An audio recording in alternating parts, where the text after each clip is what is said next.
Well, hello and welcome to another edition of the E-commerce Evolution podcast. I'm your host, Brett Curry, CEO of OMG Commerce, and I love to dive into e-commerce stories. How are e-commerce brands growing in 2020? How are e-commerce brands navigating the pandemic and prepping for holiday and all of the crazy things that go into running an e-commerce store? And so my guest today is really a seasoned e-commerce dude. He is running a very successful company called Chester that we're going to talk about primarily on this show, but he's launched other successful e-commerce businesses, also a marketing wizard at that. And so it is my pleasure to welcome to the show. And we prepped for this. I was going to try not to do it. I might butcher the last name. Thankfully, he's a gracious guy, but Kevin Urrutia? Urrutia? Urrutia. Urrutia, okay. Yeah. Oh man, we prepped and everything. What are you going to do with this podcast host here? But Kevin, man, great to have you on the show. Really excited to dive in and kind of hear your story. But real quickly, before we talk about Chester and what it is, tell everybody kind of where you're hailing from now as we record this, and give us kind of the 30 to 90 second background on Kevin. Yeah, so like I said, my name is Kevin Urrutia. So basically, I'm here in New York City, but I live in Brooklyn now.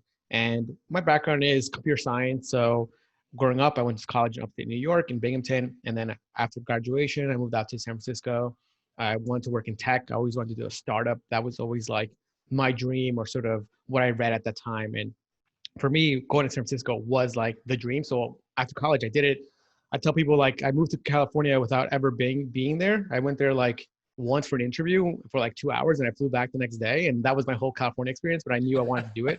And people was like, oh, like successfully scratch that itch, or how did that leave you? Oh, I loved it there. Like, that was like, when I was there, I was like, wow, this is exactly everything that I read online and more. And it's like, for me, because I was living in Binghamton, upstate New York, it's like no one knows tech, or like computer science was more like computer science is like more of like the algorithms, math, where I was wanting to do startups, which is more like front end programming, databases, Ruby on Rails. That stuff isn't taught there. Ruby so like Rails, finding people that did that, that was like a big thing back then. Yeah, I was all into huge, that. Man. Like, so that's sort of where for me, like finding people like that was very hard, because most people are like, oh, I'm a programmer. I'm like, yes, I'm a programmer too, but like there's different types of programmers. There's front-end programmers, back-end programmers, and then what college teach you is more like the fundamentals of programming, which is very different than making apps. So in college we were like making apps and stuff. So yeah, going to San Francisco was like the dream, because like everybody there was doing that. And I moved there and I was working for mint.com and still attending like hackathons, weekend events, and everywhere you would go, you would just find people like myself. I was like, oh, like people that just moved there, that like, hey, we want to go to the startup mecca. So that was really fun, because you just met so many people that had the same mindset of, hey, we just moved there. I don't know anybody. Let's be friends and let's talk about that. Yeah, that's awesome.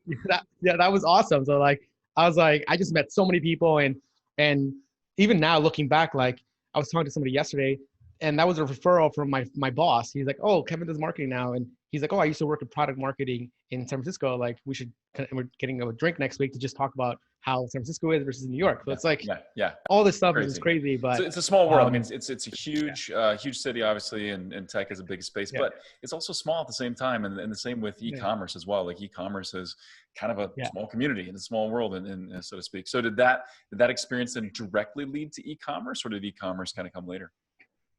So basically what happened was I was then working at another company called Zarly after Mint. And there I was doing a lot of the back-end programming, because at Mint I was doing front end. So I wanted to switch. I was like, okay, I want to do like back end, because I think databases was fun. And at that time I was like 23. I wanted to just do something different.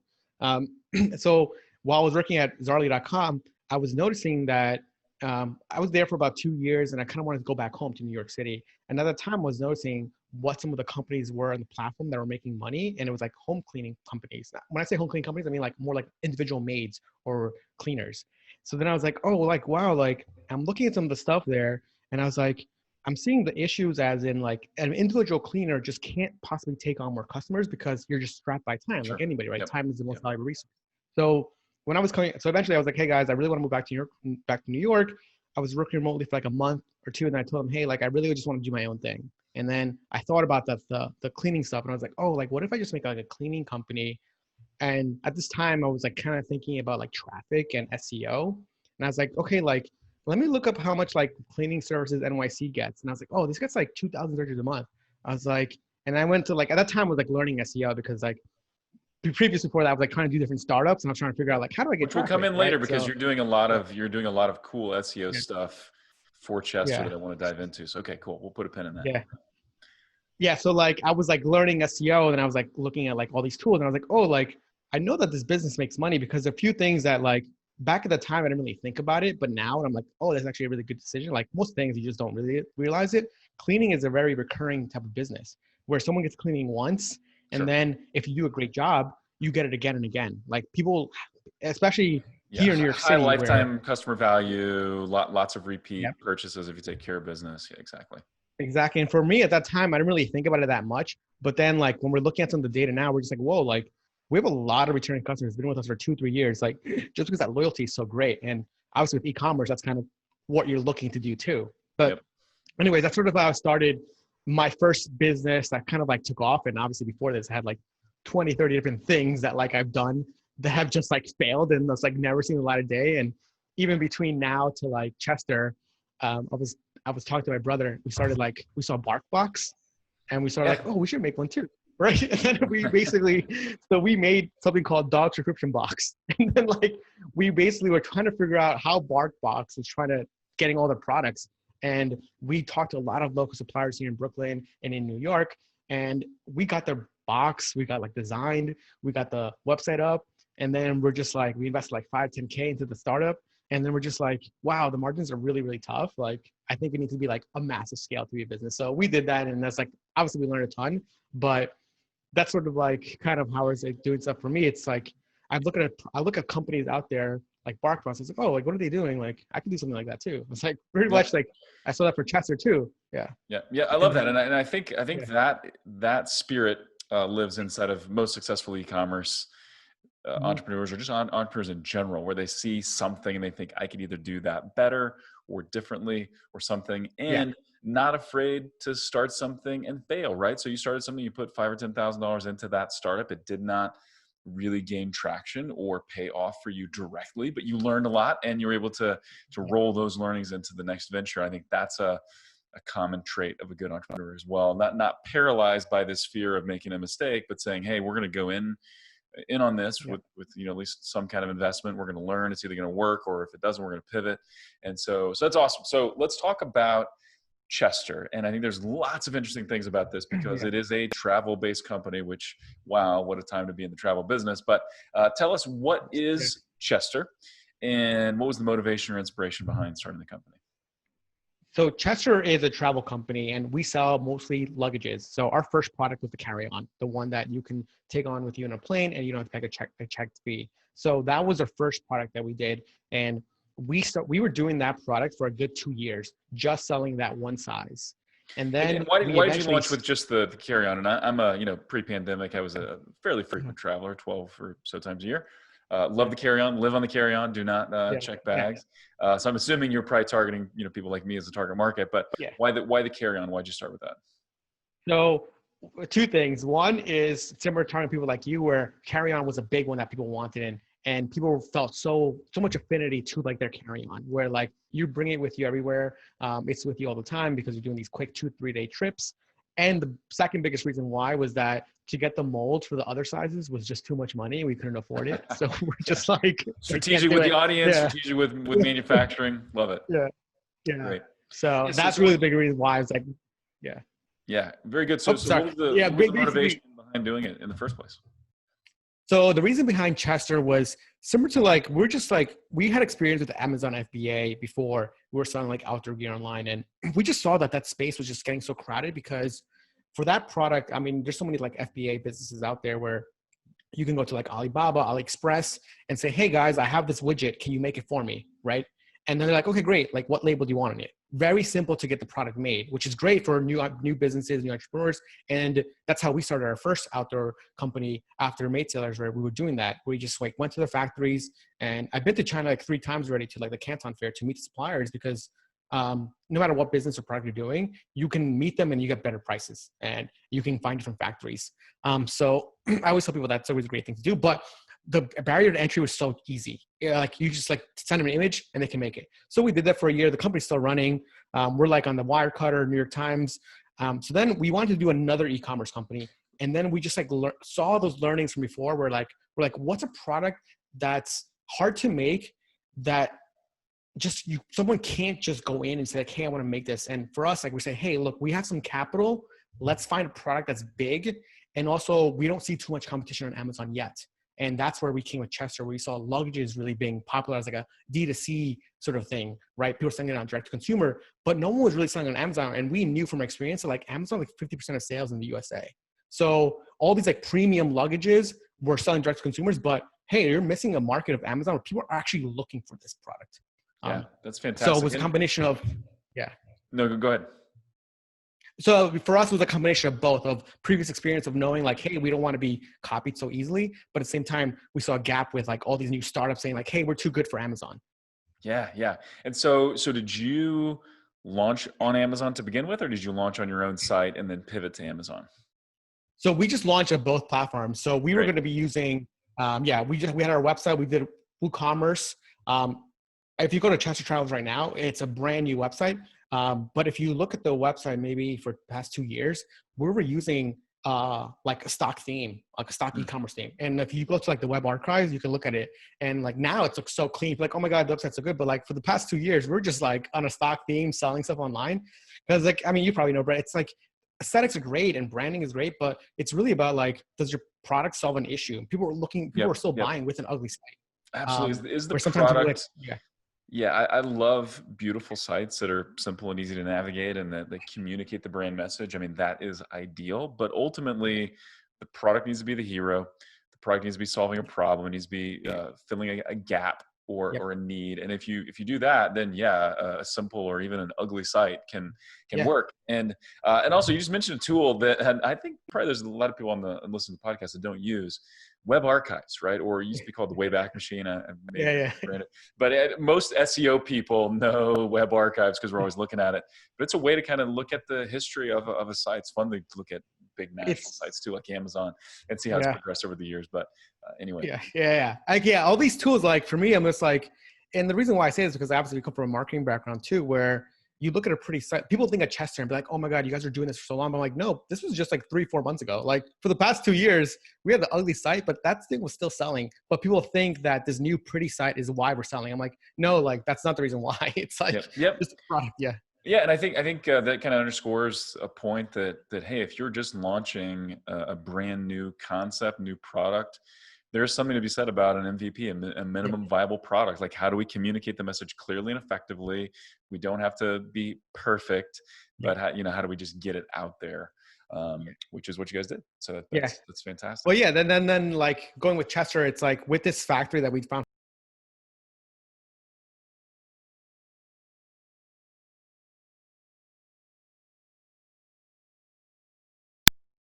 at one size. So that's why for us, it was like, hey, like this is a great barrier to entry where people just can't start because they need some sort of capital. And so that's how we did. And then another great thing that we had too at that time was that we knew the factory was like spoke all Chinese. So we had we hired somebody to work with us and gave them equity in the company to say, hey, look, we want you to be our sourcing side because we can work with other factories, but this factory only speaks Chinese and we know they're good because we've seen the luggages they've made and we're just like, wow, like these are good. I'm not sure if people know this too, but if you're looking for supplier or factory, especially when you're importing from the US, there's this like billing or label where it comes in. So you can look at any factory, you can look at any company and see where they're importing from and then just reverse engineer their factory. It's interesting. Yeah. And how do you, where do you find that? So you just look up like Panjiva is a really big one. So you basically, because remember, like when you're importing something, the US needs to know where's it coming from, right? So that's exactly what it is. It's like so U.S. it's searchable. You can Google it and find Yeah. where people are importing. Exactly. And that's exactly what we did for the luggages. Like, it's okay, who's making luggages? Obviously, you probably know the big brands, Samsonite, Tumi, right? So we're like, okay, where are these guys making their luggages from? Right? Yeah, that's so crazy. And so I want to talk a little bit about marketing and differentiation and kind of your story. So, I watched some YouTube videos from reviewers on, your product versus away luggage and things like that. And your product shows very favorably. It's also less expensive than some of the big brands and stuff. How do you guys, so first of all, what makes Chester unique, and how do you guys communicate that uniqueness? Yeah, so uniqueness, there's a few things that's unique. Obviously, number one is going to be pricing. Like, we just tell people like, hey, we know that we're going to be competing in this sort of price war between super high end and then super low end, right? So super low end being like the luggage you see on like Chinatown or like the bodegas, like $50 that you use them for like a month or two and then they break down. And then there's like super high ones like Samsonite and Tumi that cost like 1K plus. And then there's like the middle one where we're coming in and saying like, look, we're better than your cheaper ones, but also not as expensive as your other ones. And then we're about like 250, 260 price point. That's really where we come in, and that the biggest distinguishing factor. And of course, a big thing for us too is going to be the straps inside that sort of like compress your pressure clothing that we work with the factory to make. And then again, it's going to be the shell. So the shell is custom, the way we did it, the way we designed it, and the way the colors are. Really the big thing is to be the aesthetics looks of the luggage. That's a big thing. So, but number one, I always tell people like, I know it's going to be the price. So we embrace that and say, hey, this is why you should buy us, because we're cheaper, but the quality is almost as good as these $1,000 luggage that you're seeing online. Great. So, yeah, love it.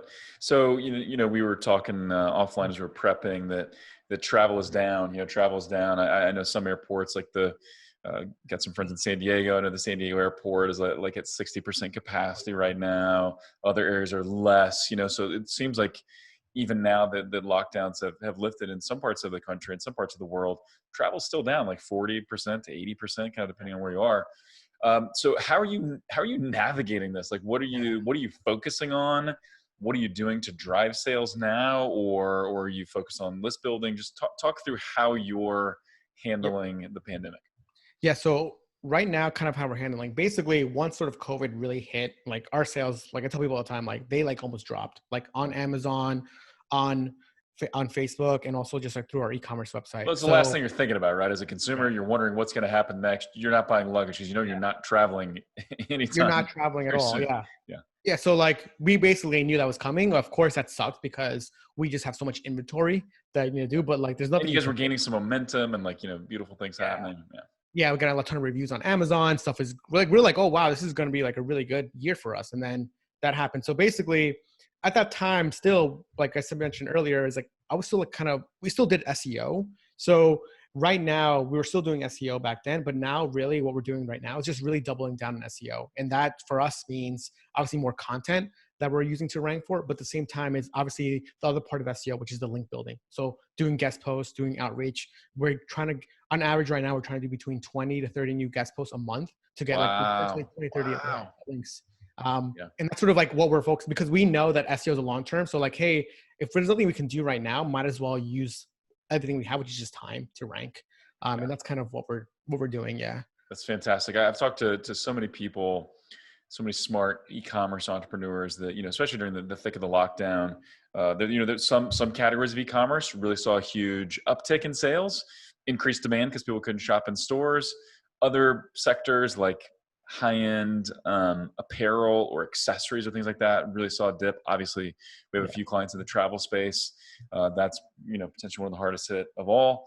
But regardless, or we had some others who were doing really well, but they had inventory issues and they had to slow down, right? But they pivoted to something smart, right? Something that would have long-term benefit, right? Audience building. So we're building our email list, we're building our remarketing list, we're building our SMS list, or like you, and I don't talk to as many people that do what you're doing with SEO, but we're investing in SEO. And I love SEO. I've mentioned on the show a few times. It's kind of how I got my start in online marketing. I really don't do SEO anymore, but still love SEO. Know it. It's fantastic. And I'm more of an ad guy now, and there's huge benefits to both. But one of the things we always used to talk about is, SEO is owning traffic where paid is renting traffic. That's not a perfect analogy, honestly, but because Google sort of owns it all. Yeah. But But anyway, investing in SEO, it's not something that's going to create an immediate return, but it will create a return down the road. And so I love what you're doing. I think it's going to pay huge dividends down the road, and it already has. And so I want to dig into your strategy just a little bit as it pertains to SEO. I do recommend everybody go to chestertravel.com and just check out some of the articles and the blogs and some of the stuff that they're doing, because it's really fantastic. I love the way you have, the different categories listed. So, travel guides, travel tips, carry on, packing tips, all these things that are just really, really useful. Right. And so talk a little bit about what is your overarching SEO strategy? Yep. And yeah, similar to what you said, like SEO, I'm a paid guy too now, but like SEO is, I still think the best sort of form of traffic if you can master it. And there's like the thing too is like, there's just like a different sort of skill set you learn that helps with paying. But anyways, back with like Chester, what we're really focusing on for Chester is just like answering these questions that people have related to travel. The reason why is like, obviously this is such a high intent sort of question, but it's bringing traffic to the website and also helps us build these sort of remarketing lists and an email list of new things. So for example, some of the stuff we write about are like, what are TSA approved luggage locks? How to find cheap flights in 2020. Other things are, we also really focus on do really smart luggages work, right? So people have all these questions. So we really like to answer these like do, how, what questions. And there's so many of these because people are just curious about things. So we try to rank for those things. And the next best thing that we try to rank for too is, obviously you probably know, is best of keywords. Best of keywords have such high intent. Yes. And they're just great because people are looking for a solution to a problem right now. So for us, we like to rank for best carry-on luggage. And people always ask me like, oh, like, why would you write an article about yourself? I'm like, why wouldn't you write an article about yourself? Exactly. And even though it seems counterintuitive, like, well, of course it's your brand, you're going to say favorable things. People will still consume that content. I saw a stat, it's from a few years ago now, but like 70% of shoppers are willing to learn about a product directly from a brand. This was a YouTube study, but if they're learning about a brand, they're willing to watch that brand's YouTube videos, even though obviously they know they're going to be biased. People are still willing to learn that way. The thing is, like, people are willing to learn. And also the thing I tell people too, you probably know too, is like, you want to control that real estate yourself. If you can rank for it, why not? Why let a competitor talk badly about you? And it's the same thing. It's like, for me too, I always tell people like the second most searched term is your brand reviews. So you should have a /reviews page on your website and sort of put all the best customer reviews that you have, because if not, you're going to get these third-party sites writing about you. So for me, it's all, I look at the search results as like a real estate. Like you want to get the top 10 places and you want to get the premium placements for yourself. Love it. And I really, 100% agree with you on those approaches, looking at reviews, looking at best of, best, and then whatever your category, your specific product is. And one of the interesting things that I've seen recently, and this was in a Think by Google study called Navigating the Messy Middle. It's kind of about, understanding the shopping journey and how messy it is and how to influence it. It's a great piece. I'll link to it in the show notes. But one of the things that it showed related to our topic here is that looking back to like the early 2000s to now, it showed this graph of people searching for cheap and then fill in the blank on the product keyword, and best. And in the early 2000s or whenever, like cheap really was more searches than best. And now they've kind of switched places, right? So now there are more people searching for best fill in the blank than they are cheap fill in the blank. And I think that's just consumer preference. Like we want to find something that lasts. I think that like millennials also kind of fall into that trend. Like they'd rather buy fewer things, but better things. And so it's really an interesting trend, and you sound like you guys are capitalizing on that, which is great. Yeah, no, and I think so too. Like even if you're like, even though like obviously like you said before, like one of the second most searched things like cheap, blah blah blah, right? In your description, when you're saying you're the best, say, hey, we might be the cheapest, and this is why, because we actually last longer. We actually have a warranty. Like give your benefits. You actually have to sell people, right? It's not just like a random story you're telling them. Yeah, that's awesome. So I love what you guys are doing, even with like TSA approved stuff, or I think you even talked about. You found something, and I can't remember the specific, but related to a particular airline or whatever. And you're like, hey, we could create a useful piece of content that could rank for that. How are you determining what keywords you want to rank for? because, creating good, useful content that ranks isn't easy. So how do you determine what you're going to try to rank for? Yeah. So the best tool that I use is just like Ahrefs.com. Super expensive, but probably like my favorite SEO tool. I used to use Moz back in the day, but it just totally went downhill. But with Ahrefs, I just type in like travel, and then with Ahrefs, what they have on the sidebar is like questions people ask. So then it's like what, how, when, like these sort of things. And we were noticing that people were asking like, let's say like Air France baggage fees. Like, what are the baggage fees for Air France? And we saw, oh wow, this is like a really good question because it really pertains to our luggage product. Because people are wondering how much to pay for luggage fees. We can say, hey, look, this is the luggage fees for Air France. And by the way, if you buy our Chester, you won't have to pay for these fees. Right. So then we sort of like interlace that. And then basically we saw that, and then we're saying, okay, there's Air France, but then we also were looking, okay, like let's look up now all the airlines. And obviously Wikipedia has all the airlines. So then you just sort of like make like a quick pivot table, say, okay, Air France, Delta, Southwest, and then you put those into like Ahrefs again. And then you say, okay, then you sort by keyword volume. And then you say, okay, let's start from the ones that have the most volume, and then send that to a writer. And then what you do with anything, it's like, you just have to make a brief, right? I tell people like when you're hiring content writers, you can't just be like, hey, look, make this article, because then you get different formats every time. Yep. You want to say, this is the format you want. This is what you need. H1s, H2. This is the table you need to get. This is the list items you need to put in. And then you have a perfect brief. I tell people like, just make the brief once, perfect, and then send it off. Like people were like, I've done it before too, where I'm just like, hey, make me an article. And then you're like, oh, this is not what I envisioned. And it's like, you can piss off at the writer, but it's actually your fault. Because like you didn't. Exactly. Oh, exactly. No, everything is your fault, right? You do it. If you hire the wrong person, it was your fault for hiring them, or you don't have clear direction, and that's your fault too.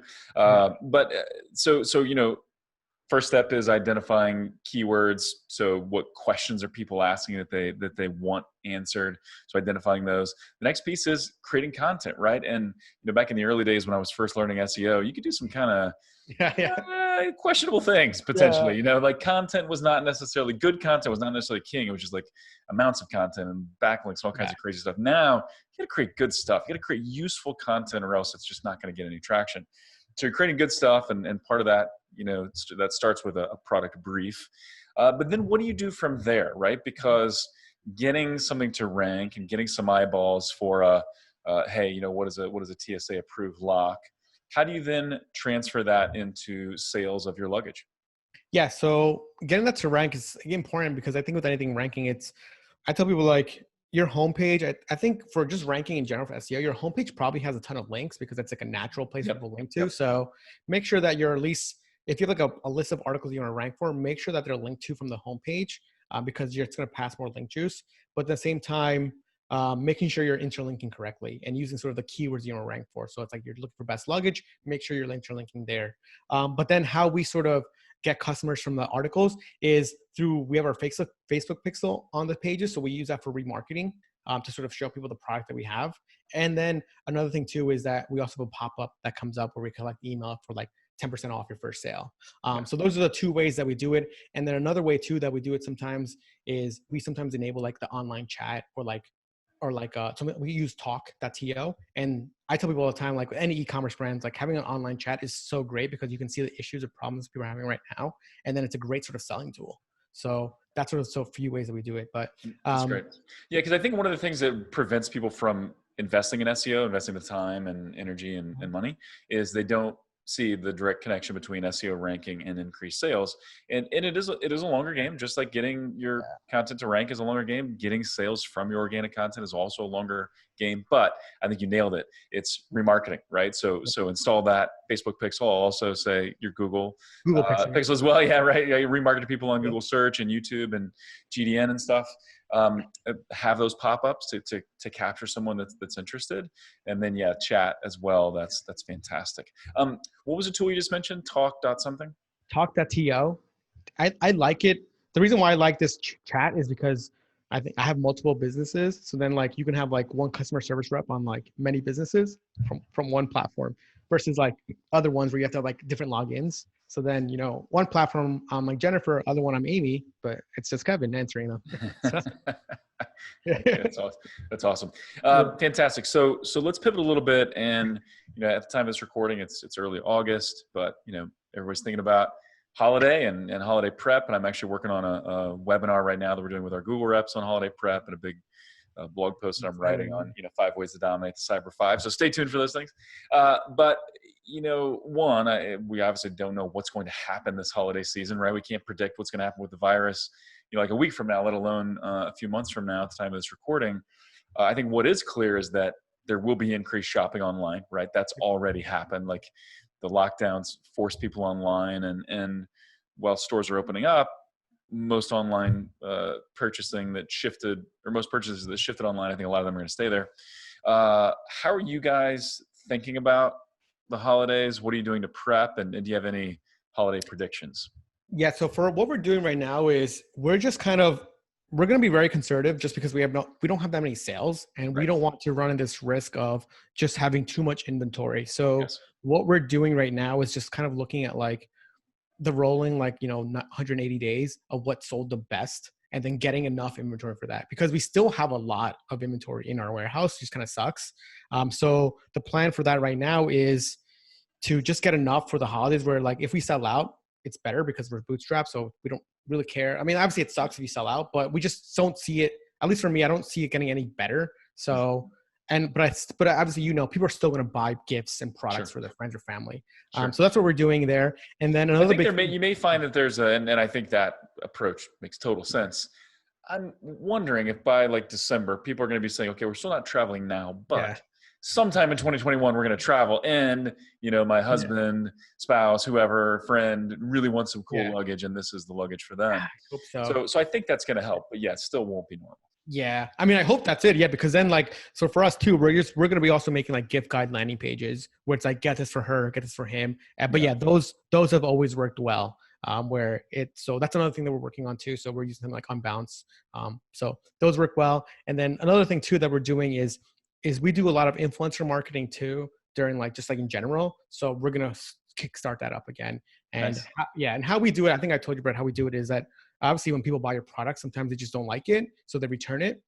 So we have a lot of these like returns in the warehouse. So instead of throwing it out because it's a nice luggage, we just tell influencers, hey, look, we're going to get you a slightly used luggage, and we just clean it up a little bit and then send it to that one. That way we don't have to send them a new product, and we don't have to throw away a pretty good product that's just like maybe they just didn't like the color, right? So that's a way to utilize your resources, and that's how we do it. I love that. And really for an influencer, I mean, especially if you sell really nice quality luggage, if someone just got it and barely used it or didn't use it at all, like that still feels like a very new gift.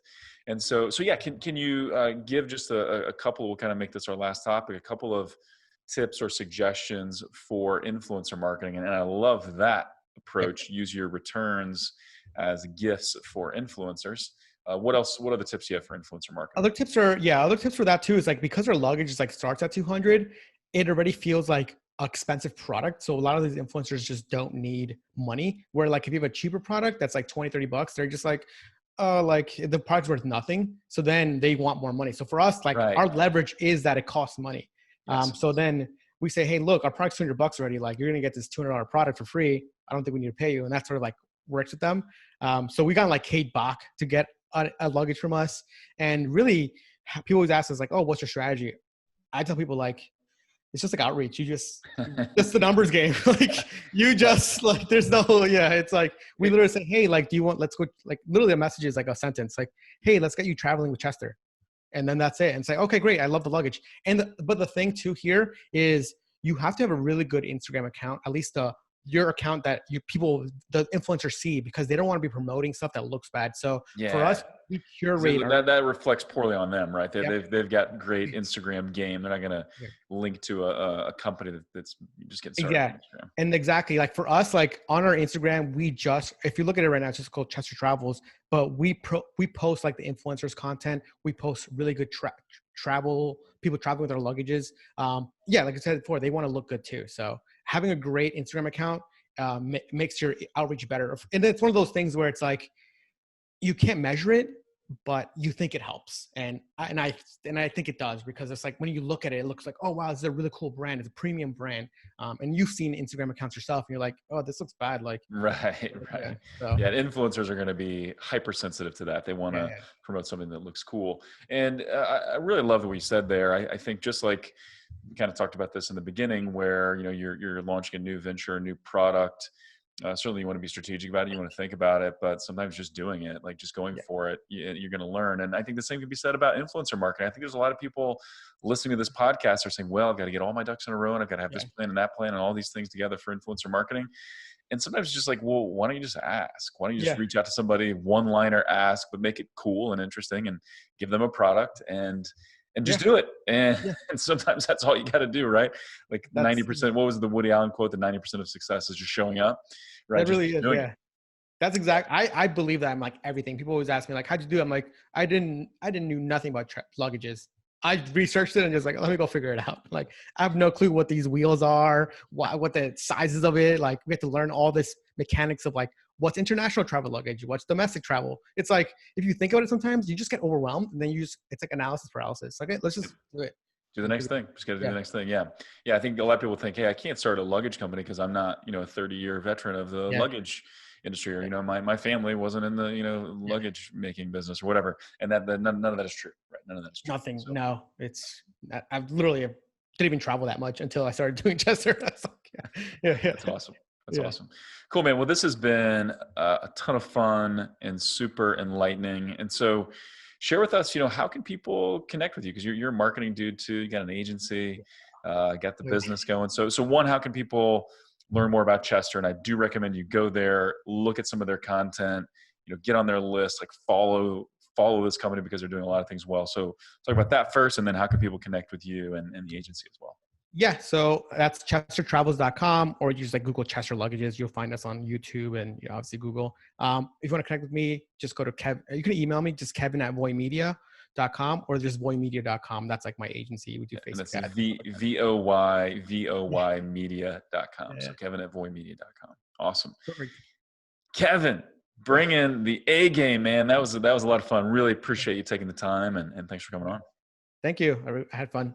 Awesome. Absolutely. Well, as always, thank you for tuning in. We'd love to hear from you. What topics would you like us to dive into on the show? Also, hey, if you've been holding out, if you have not given us a review on iTunes, recommend you do that, right? That's how other people find the show. It would make my day as well if you left a review. You'll feel better about yourself if you do it as well. So leave that review on iTunes. And with that, until next time, thank you for listening.